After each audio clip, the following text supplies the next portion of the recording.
آج کی ناکامرانی کا سب سے بڑا سبب ہے وہ یہ کہ ہم نے قرآن اور سنت کی تعلیمات کو پس پش ڈال دیا ہے اور غیروں کے طریقے میں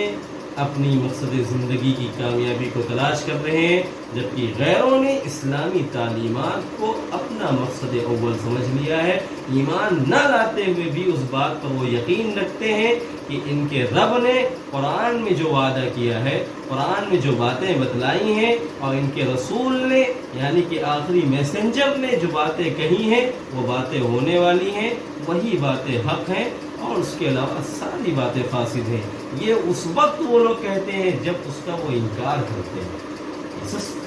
آج کے ہمارے نوجوانوں کو اس چیز کو سوچنا چاہیے۔ آپ کتابوں کا مطالعہ کریں، آپ دنیاوی سفر پر نکلیں، آپ کا تجربہ بڑھے گا کہ کس طریقے سے لوگوں نے اپنی کامیابی کے لیے صبح و شام قرآن پر محنت کیا ہے اور سنت پر محنت کیا ہے، جبکہ ان کا ان سے دور دور تک کوئی تعلق نہیں ہے۔ ایمان اور دل کے عقیدے